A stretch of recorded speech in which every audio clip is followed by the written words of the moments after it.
Muy buenas tardes a todas y a todos. Me da mucho gusto que se esté haciendo este encuentro de organizaciones civiles.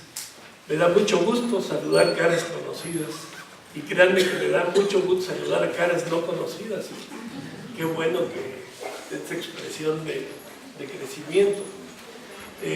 Me voy a ir al grano a los dos temas que me pidieron tratar. ¿Cuál es la estrategia de gobierno que subyace a las reformas? Y hacerlo ya como una conclusión. Ya se ha hablado mucho de esto, yo solo voy a hacer como el por lo tanto y algunos rasgos, y después quisiera más bien hablar de lo que son las respuestas ante esta problemática. Entonces, primero, Neruda decía: cuando el río suena, no es tanto por el movimiento del agua que vemos, sino por el rodar de las piedras en el fondo. Y hoy está más claro que nunca que no podremos entender lo que pasa solo analizando la turbulencia, y el esfuerzo de entender la racionalidad profunda y los cauces hoy es fundamental, sobre todo cuando vivimos coyunturas que están siendo cruciales porque están siendo la disputa de grandes proyectos, de grandes soluciones. Entonces, voy a mencionar ya sin argumentar como 10 rasgos de lo que considero, por lo tanto, de esta estrategia de Estado y de gobierno. La primera, que la podríamos llamar la estrategia cola loca. Nos pegamos arriba, ¿se acuerdan de ese monito? Que su lógica es pegarse arriba. Hay una continuidad, entonces, de la alineación y del ajuste de México al gran desarrollo global, de roles, de tareas, de funciones, todo eso facilitado por la creciente y gravísima dependencia de México. Ahí podríamos hablar horas, así de rápido la dejo. Segundo, se están rehaciendo los pactos que el PRI fue haciendo en todos los 12 años del panismo para regresar al poder, y esta capacidad de rehacer el pacto interno hoy la vemos reflejada en una agenda doble. El pacto por México, con los partidos como actores exclusivos del quehacer político, y los pactos no necesariamente tan visibles, pero que están sucediendo con todos los poderes fácticos, en todas las agendas temáticas, etc. Para todos es claro que el Pacto por México no es una instancia que sea referencia o interlocución con otros, es más bien el reflejo del equilibrio y de la discusión entre los partidos, y que ya está dando con claridad su agotamiento. Y en todo caso, quedémonos en esta: los pactos también adentro son arriba, pero en espacios diversificados. Tercera clave, la consolidación del régimen político. Los 12 años de alternancia y el proceso de transición democrática no llegaron al grado de transformar el régimen político. El PRI regresa a administrar el viejo régimen autoritario, clientelar, corporativo, etcétera, etcétera. Son 20 y tantos rasgos que definen ese régimen, tengámoslo en la mente, pero hay esta consolidación que de inmediato se volvió a dar. Cuarto, en la debilidad del panismo, en el temor al quehacer político, en darle la prioridad a la batalla al narcotráfico, etc., se dio este fenómeno de que los gobernadores, la CONAGO, se hablaba de los virreyes, se habían generado en un poder real que disputaba prioridades con el poder central. Y hoy es muy claro que la estrategia es al revés: volver a centralizar el mando y volver a hacer de la federación un concierto de disciplinas que, si bien no rompen, como se decía hace rato, con la desarticulación, pero sí es un rasgo que tendríamos que reconocer como tal. Quinto, la continuación de los compromisos y de la estrategia de seguridad. Los ajustes tácticos que hay no alcanzan a ser significativos, pero el hecho de que de esta idea de multiplicar cárteles grandes en cárteles medianos para pasar, según esto, de seguridad pública, de seguridad nacional a seguridad pública, lo que hizo fue multiplicar no solo los lugares de violencia, sino las formas y vacíos de impunidad que han acelerado la aparición o de capacidad instalada de los carteles para abrir otro tipo de delitos, como también abrir espacio para pequeños grupos que lo sigan haciendo. Y esta multiplicación de violencias y dolores, pues como otro rasgo que está, pero que no se reconoce como tal. Sexto, la militarización. Sigue este proceso creciente de muchos años del ejército, volver a las tareas de gobierno, no solo del Estado, de ir actuando en el marco de las lógicas de la acción política. Por supuesto es más visible su papel en seguridad pública, pero esta presencia del ejército en todo lo que es los mandatos de seguridad del imperio, todo lo que es la contrainsurgencia, en estos momentos en que la diversificación de formas de lucha, no solo el conflicto armado en Chiapas es válido y vigente, sino el hecho de que hoy tenemos 44 movimientos armados en el país, 44 guerrillas crecientes, además, pues le argumentan al ejército esta tarea, como también todo detener, evitar, contener, reprimir estos fenómenos de policía comunitaria y autodefensa, donde en respuesta a varias situaciones pues hay expresiones de pueblo armado. Y el ejército pues ahí está, intocable su autonomía. Séptimo, el hecho del crecimiento de la conflictividad.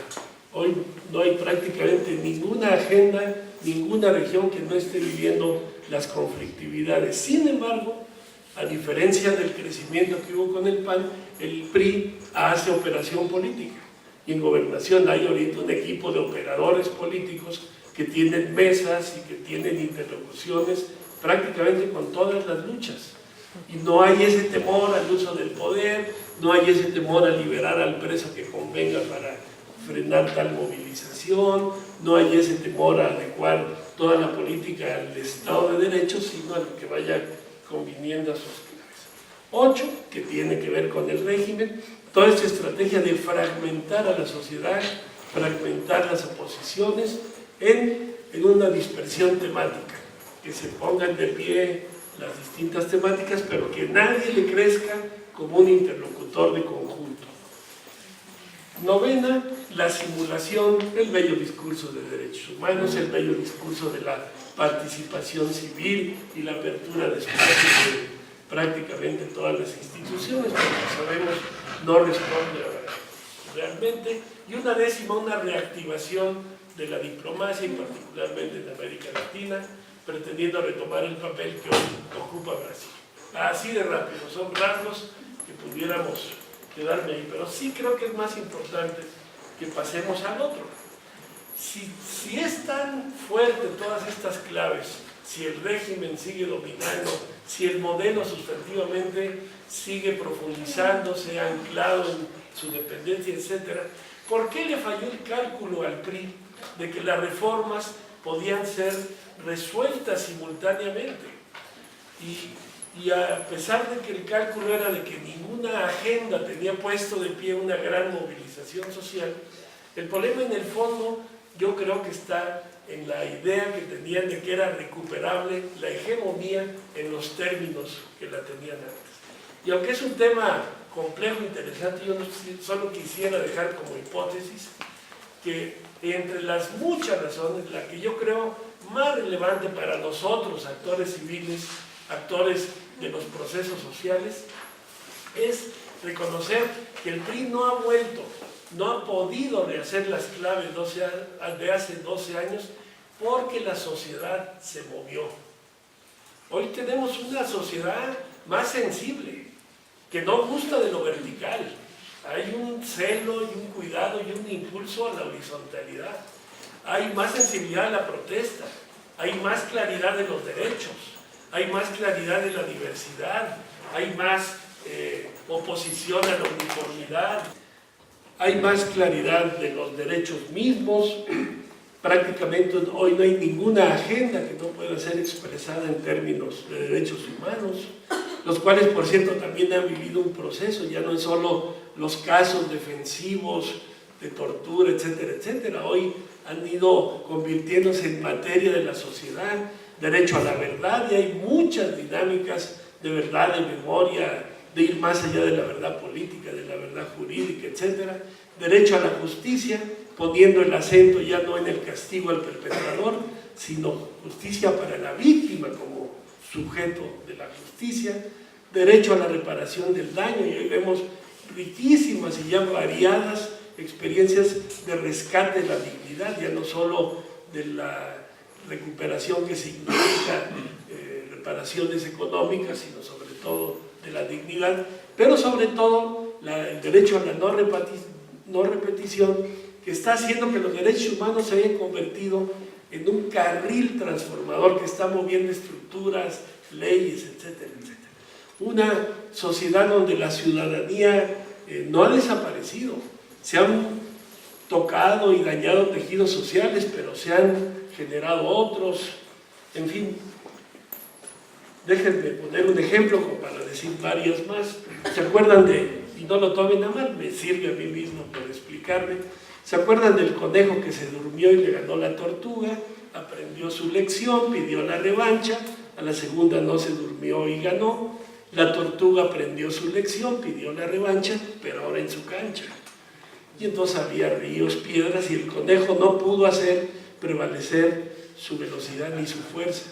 Yo creo que hay un fenómeno hoy en la sociedad mexicana en donde los actores se cansaron de perder ya en el terreno del conejo, borrachos, improductivos, incapaces, excluidos.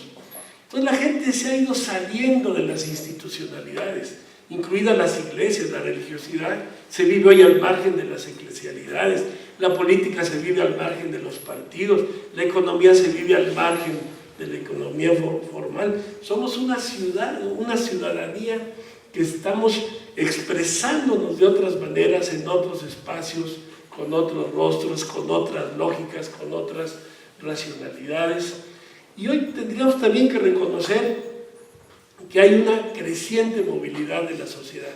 Siempre éramos de la idea de que el reflujo de la sociedad, que teníamos que hablar por la sociedad, que teníamos que hablar por los sin voz, pues no es visible porque la lógica mediática no les interesa esos procesos.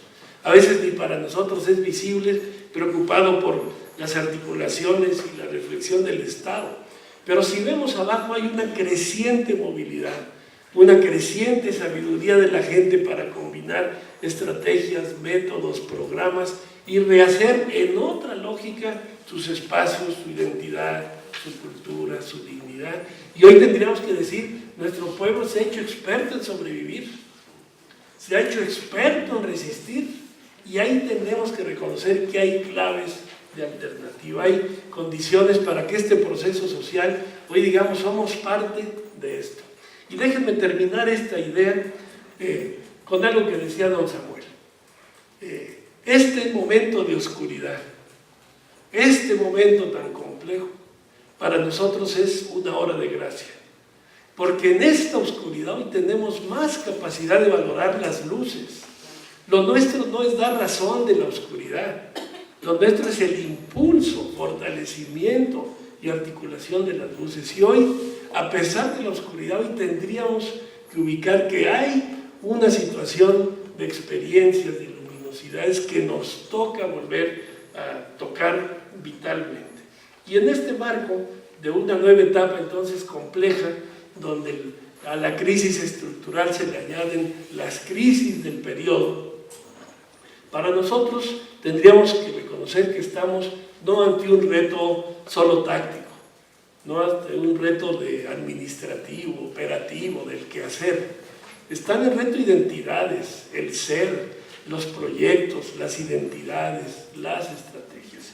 Y pensando entonces que esta reunión pueda servir para que alcemos la mirada, alcemos la ubicación de otra etapa, para que volvamos a apostar a ser expertos, no en cómo le hace el Estado para dominar, sino cómo respondemos desde los procesos sociales. Permítanme terminar con lo que siento que son lecciones que ahí están y que tenemos que recogerlas. Voy a decir también rápidamente 10 y ya con eso dar tiempo a que entre todos platiquemos, etcétera, etcétera. Primero, recojamos lo que el Foro Social Mundial logró sistematizar. En 12 años, muy poco, pero es el espacio donde se reflejan centralizarse todas las diversidades civiles y sociales en el mundo. Y hoy tenemos que trabajar antisistémicamente. No podemos reproducir el modelo. Y la clave está en impulsar todo tipo de dinámicas colectivas y comunitarias. Lo alternativo a lo individual es esta matriz comunitaria, es este sentido antisistémico. Rediseñemos el sentido de todas nuestras acciones. Pero, dado que la crisis global y la batalla de poderes, configuraciones y de salidas es tan fuerte, no nos podemos salir de las coyunturas, porque nos toca dar la batalla por las salidas, por las rutas populares, las rutas también que convengan a lo alternativo. Y por lo tanto, en esta claridad, hay dos dimensiones que nos caben aquí como reto en México y a cualquier lugar: sentido antisistémico y un sentido estratégico a la batalla en las coyunturas. Segundo, construir sujetos. No hay cómo avanzar en conflictos, en paz, en violaciones de derechos humanos, en la construcción si no avanzamos en la construcción de sujetos. Esto no es solo un problema de derechos. Derechos los podemos tener, no es un problema de demanda o de petición para que el Estado nos atienda y como beneficiarios lo resuelva. Tenemos que continuar, impulsar y fortalecer los sujetos. Y entendiendo como sujetos no solo la cuestión orgánica, su propuesta, que seamos capaces de trascender no solo el qué no quiero, lo dijeron los maestros aquí, sino no solo mi sueño, tierra, libertad, justicia, propuestas viables, disputables, convertibles en acciones, etc. Necesitamos sujetos que maduren también su propuesta. Tercero, tenemos que ser procesos que aprendamos a conducir coyunturas, no solo a que nos conduzcan otras las coyunturas y nosotros solo reaccionemos. Hay lecciones ya para saber generar coyunturas que propicien situaciones, etc. Parte de esto es aprender a generar detonadores, a prever los desfavorables, pero también a propiciar los favorables. Cuarta clave, riquísima de experiencias, la articulación. Y hoy estamos ante el reto de lograrlo en dos dimensiones. Las temáticas, nadie puede caminar solo. Necesitamos fortalecer las articulaciones temáticas, magisterial, energética, género, todas estas. Pero el reto es cómo a partir de ellas logramos también una articulación para la visión de conjunto, para que no solo estemos dispersos en problemáticas particulares, para lo cual el régimen está exactamente trabajando y preparado, sino dar el salto cualitativo como sujeto con visión y propuesta de conjunto. Y junto con esto una articulación que vaya encontrando entonces modalidades orgánicas, programáticas, estratégicas y prácticas. Y hoy hay muchos referentes en México. Si da tiempo, creo que sería interesante que hagan un mapeo, aunque sea rápido, de estos referentes regionales y nacionales que hay. No estamos en un momento de punto cero, no estamos en un momento de empezar sí es un momento de cuestionamiento, pero hay desde dónde reconocer estas articulaciones. Quinto, el impulso a procesos de unidad. A veces no basta la articulación. El concepto de solidaridad y el de unidad hoy necesitamos volverlos a plantear para poder encontrar maneras de no reproducir los esquemas del sectarismo y de las broncas que hemos tenido de competencia, de liderazgos y de agendas, etcétera, etcétera, etcétera, para poder subir de otra manera. Y ahí también hay muchas ideas sobre cómo impulsar procesos de unidad. Tener un núcleo moral convocante.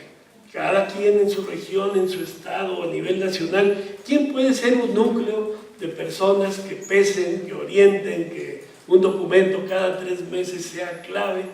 Un núcleo de denuncia y si son regiones con víctimas y que las víctimas referentes, y no dejar pasar ninguna. No basta protestar, pero no podemos dejar de denunciar y protestar. Un colectivo de denuncia, una agenda mínima común, un equipo operativo que conozca y dinamice relaciones, eso no se lo podemos pedir a veces a los núcleos morales ni a los grupos operativos, tener la capacidad de convocatoria, pero sobre todo un plan, una ruta de acciones que logren tocar y movilizar a la sociedad grande. No es un momento solo de acción de los pequeños grupos representativos, por más significativos que seamos. Nos toca volver a poner nuestro vínculo vital en el poner de pie al conjunto del cuerpo social que viva transformarse en sujeto, no en beneficiario, etcétera, etcétera, etcétera. Si nos preguntamos qué nos toca hoy como sociedad civil, disputarse, ser Estado o ser sociedad, yo digo hoy nos toca ir a la raíz de la identidad. Necesitamos otra metodología y otra pedagogía del trabajo popular. Se acabó la ayuda, se acabó hablar por ellos, se acabó llevarles las orientaciones que nosotros tenemos y ellos no. Es escucha, es reconocer su dignidad, su cultura, su capacidad, su experiencia, es desde ahí, desde sus espacios. Y reconocer que la sociedad civil ya no somos las ONGs, nos robamos ese título, no nos corresponde. Hoy el movimiento social de otras formas representa la dinámica de sociedad civil. Y pensar que a nosotros nos toca representar los espacios y demás, ya no se vale, se acabó esa etapa. Los protagonismos y la dinámica volvamos a ponerlos abajo y ahí tenemos que reconocer el trabajo de base vuelve a ser prioritario y clave. Nos subimos a las... ¿Y quién está haciendo el trabajo de base? Ahí hay que plantearlo en términos de la nueva metodología y pedagogía. Ellos son la clave, pero tenemos nosotros que hacer ajustes que no hemos hecho. Me salté el orden, perdón. Hay que también fortalecer, estaba esto ligado de la unidad, los procesos, las iniciativas que están en marcha, que es la unidad patriótica, que si para la unidad energética se logra, ser parte de todas estas olas que se van moviendo y expresando la marea, entender las conflictividades, aprender a trabajar las conflictividades y convertirlas en avance, oportunidad de diseño de estrategia, de aclarar agendas, de aclarar formatos, de aclarar alianzas, etcétera, etcétera, rehacer nuestros diagnósticos y propuestas. Y yo terminaría, si es que aceptamos que este es un momento crucial, tocado el ser, en términos sociales o políticos, diríamos, este es un momento no táctico, tal vez ni siquiera solo estratégico, es un momento vital. En términos religiosos diríamos, es un momento de conversión. Tenemos una gran oportunidad, pero no estamos hablando solo de buena voluntad. Aunque hay esta oscuridad, hoy tenemos bases para fortalecernos como actores generadores de esperanza. La esperanza no es optimismo, la esperanza no es garantía, sí, la correlación es desfavorable. La esperanza no está condicionada a la lógica de los resultados y de la eficacia. Tiene que ver con esta puesta en marcha y digna de procesos de abajo como sujetos con propuesta. Y esa clave de actitud, de esperanza, hoy urge en estos clamores enojados, inseguros, temerosos, pero que están puestos de pie. Y a los organismos civiles hoy nos toca responder primeramente a esos procesos iniciados. Pues gracias.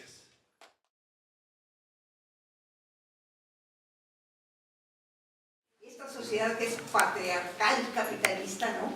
Pues elimine lo patriarcal, carambas. O sea, por ejemplo, toda la cuestión de los feminicidios, de la violencia hacia las mujeres, de la trata de mujeres, de la cuestión de migración, etc.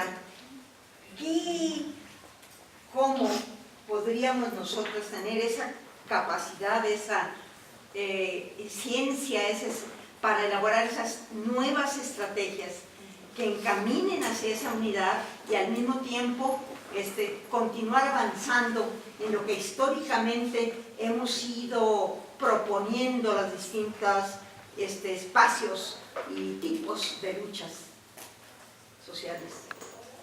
Pues si gusta, adelante. No les vamos a perdonar.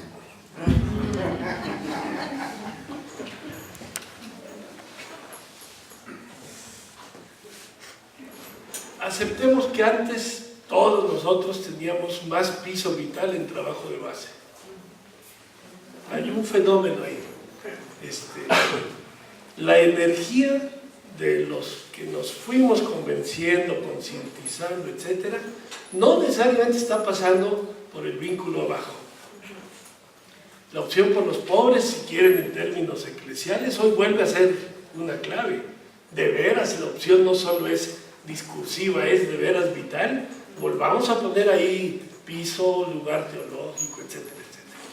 Pero bueno, más allá de eso, yo lo que creo es que se ha movido en este proceso de la sociedad esta claridad de la base, ya no en la lógica de jugar la dependencia con los programas de gobierno o los programas de ONGs, etcétera, etcétera. Hay claves que yo creo que esas son las que podemos recoger para el diseño de la metodología, y Freire y todo eso vuelve a ser muy iluminador de todo esto. No partimos de cero, pero déjenme, tal vez para cuidar el tiempo, me tocó, por lo que ustedes quieran, estar en los 10 años de la evaluación del proceso de paz en Guatemala, y una de las más fuertes conclusiones de movimiento indígena, campesino, social, etcétera, fue: perdimos la batalla de la paz. Por un lado, porque los dolores eran tales de la guerra que pusimos más energía en la verdad y la justicia que en la construcción de la nueva etapa con los acuerdos. Pero a eso contribuyó que perdimos claridad de nuestra identidad cuando convertimos nuestro proyecto histórico en proyectos viables, financiables por la cooperación. Entonces, esta puesta en la mira de la lógica del proyecto financiable, micro, local, nos llevó a cada quien a tener una gran eficacia particular, pero perderse como actores y como propositores en el conjunto. Entonces, tal vez no esté respondiendo de todo, dejemos lo que hay de intuición, pero yo creo que entre las lecciones y experiencias que hay, más los nuevos rasgos del desarrollo de la sociedad y de estos sujetos informales que no están pidiéndonos consejo, que nos muestran su autonomía respecto de nosotros, que nos retan de otra manera, no a que los llamemos a nuestros espacios y acciones, sino a diseñar desde los de ellos. Yo por lo pronto sí creo que si es nueva etapa, todo como lo hicimos, reconozcamos que ya no es suficiente. Einstein decía: no podemos esperar resultados distintos si seguimos haciendo lo mismo. Entonces, algo nos toca también como actores reconocer que nos tenemos que replantear, que todos cambien, pero yo estoy perfecto, creo que sería una cerrazón y una soberbia ante esta realidad que nos está rebasando a todos y que nos pide saltos cualitativos a todos. Me parece excelente el cuestionamiento, digo, no a mí, como reto de fondo. ¿Cómo le hacemos para luchas que son vitales, que son necesarias, las de género y culturales que dices, pero cómo le hacemos para no hacerlo de la forma en que se aíslan de las demás? O sea, tal vez el problema no está en la diversidad, sino en cómo lo hacemos para que la acción, en lugar de que impulse a la visión y a la maduración del conjunto, se convierte en su derivado y en su departamento, su sección, su red, su mecanismo, pero pierde la potencialidad de marcar al conjunto. Yo creo que hay, por eso tal vez un problema de estrategia y de metodología nuestra. Por supuesto que lo general no puede darse sin estos avances específicos, significativos. Y tal vez la petición o la intención no sería frenemos eso, no, consolidémoslo, pero que sea base del otro nivel de visión y de acción de conjunto, que es donde estamos ausentes. donde no hay voz, donde no hay propuesta. Tenemos particulares, tenemos regionales. Por ejemplo, necesitamos otro tipo de organización nacional, sí.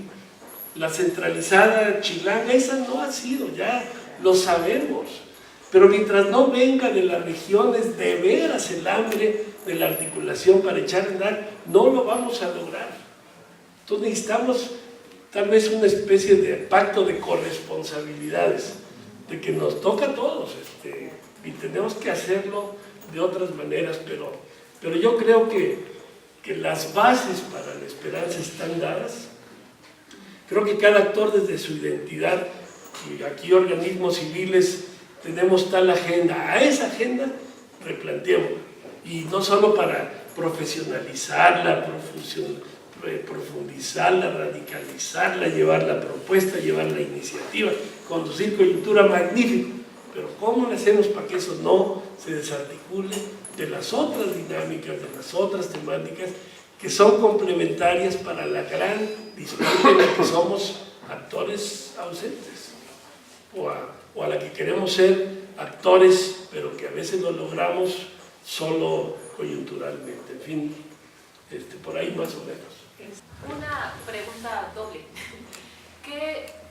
¿Cómo hacerle como para también ubicar que hay otra generación como en este asunto de quién es la sociedad civil, que nos confronta este asunto de haber convertido como una lucha en proyectos financiados, que no estamos como del todo ahí, pero que ahí que ahí es donde hemos estado, digamos, nuestros primeros años, pues, han sido en esa inercia, y que aún hay varias gentes jóvenes que no están del todo de acuerdo con ello, y que me parece que hay como un choque entre generaciones dentro de toda la movilización social, y que me parece que también debilita este tejido que tenemos las organizaciones, y que los adultos no aprendemos de los chavos y los chavos no aprendemos de los menos chavos, que hay algo también me parece ahí que se rompió. No logro entender qué, pero sí lo logro experimentar. O sea, yo lo voy experimentando y no logro entender qué pasa, o sea, qué está pasando, que no logramos entendernos. Y yo no sé si toda la experiencia que tú has tenido de repente pueda dar pistas hacia tratar de entender esto que sucede.